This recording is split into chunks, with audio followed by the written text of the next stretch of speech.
Right now, somewhere, someone is playing your favorite song. And you probably assume that when you press play, some small amount of money travels from you to the person who made it. It doesn't. Not the way you think. Last month, you paid about $12 for music. If you listen to one artist and nobody else, every single play, all month long, most of your $12 would still end up in someone else's pocket. That's not a glitch. That's the design. The music industry quietly rebuilt itself around a system almost nobody outside it understands. And once you see it, you can't unsee it, because in this system, you are not the customer, you're the yield. So let's follow the money, from your card all the way down to the artist, and find out who is actually getting paid.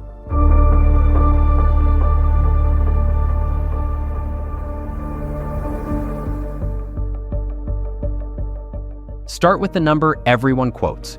A stream on Spotify pays somewhere between 0.3 cents and half a cent, roughly 0.003 to $0.005. So a million plays is somewhere around $3,000 to $5,000 before anybody else takes their cut. That's the number that shocks people. But the number isn't even the strange part. The strange part is that it isn't a price at all. Spotify does not pay artists per play. There's no rate card. There's no meter running. Here's what actually happens. Every subscription fee and every advertising dollar gets poured into one enormous pot. At the end of the month, they count every single stream on the entire platform. Then they divide that pot according to what share of all those streams each rights holder earned. It's called pro rata. Your money doesn't follow your ears, it goes into the pot, and the pot gets split by popularity, which leads somewhere genuinely uncomfortable. If you spent an entire month listening to one small band and literally nothing else, your $12 still gets divided up by global market share. The overwhelming majority of it goes to the biggest artists on earth, people you did not listen to once. You didn't buy music, you bought a ticket into a pool, and the pool pays whoever is already winning.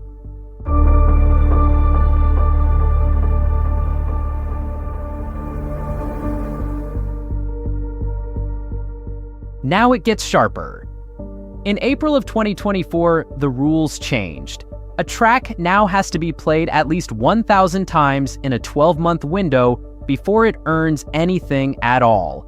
Not a reduced rate. Nothing. Zero. And those plays have to come from a minimum number of different listeners, so nobody can farm it with a handful of accounts. Below that line, a song is financially invisible. Play it 900 times, and it earns exactly as much as if no human being had ever heard it. To be fair, the reasoning isn't crazy. It kills fraud from bot-uploaded junk, and it stops the platform writing checks for 4 cents that cost more to process than they're worth. But look at what it actually does. By most estimates, that threshold affects around 2/3 of everything on the platform. Millions upon millions of songs. And here's the part that matters. The money those songs would have earned doesn't vanish, and it doesn't stay with Spotify. It flows back into the pot. And the pot, remember, pays out by market share. So it lands with the artists who are already the biggest in the world. One analysis put that transfer at around $46 million a year. It's a quiet, structural escalator, and it only goes up. The smallest artists on the platform now help pay the largest ones. And every time you press play, you're standing on that escalator too.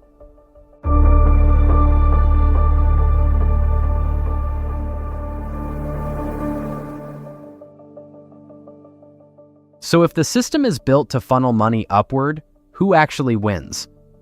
Here's the clearest example anyone has. In 2022, a song from 1985 turned up in a Netflix show. Kate Bush, Running Up That Hill. Within weeks, it was everywhere. Back near the top of charts around the world, in the ears of millions of people who hadn't been born when it was released. and in under a month, between late May and late June of that year, it is estimated to have earned her around $2.3 million, 1 month, from a song nearly 40 years old. Estimates of what it has made since run as high as $3.5 million and counting. Now, why did she keep so much of it? Because of a decision she made decades earlier. Kate Bush owns her recordings through her own label. There is no giant company standing between that money and her taking the bigger half first.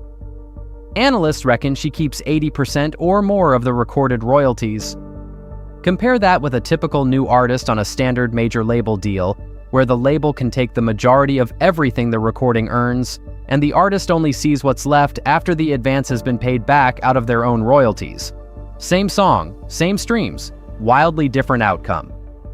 So the lesson the industry actually took from Kate Bush was not make a great song, it was own it.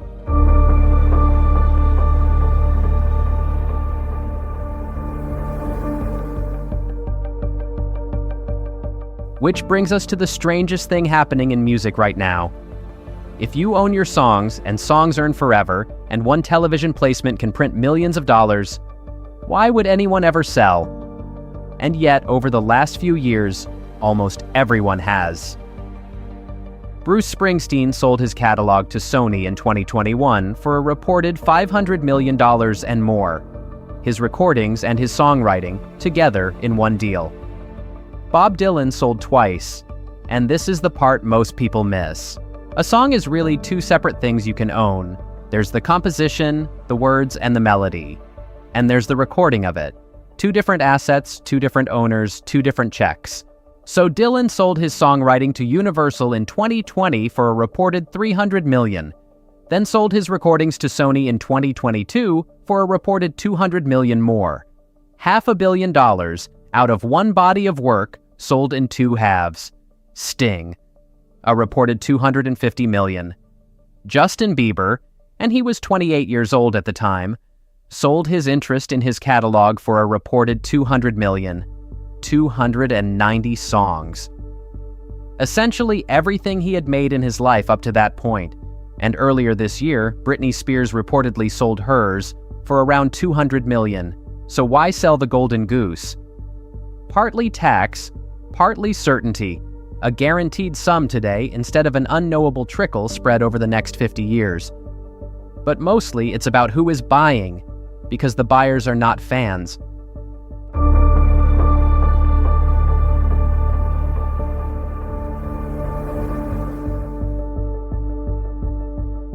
The companies writing these checks, investment funds, major labels, private equity, are not buying songs because they love them.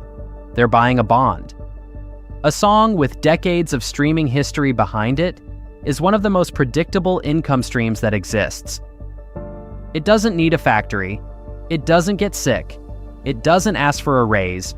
It just sits there and pays out, month after month, for as long as people keep pressing play. So they run the numbers on how often you replay it.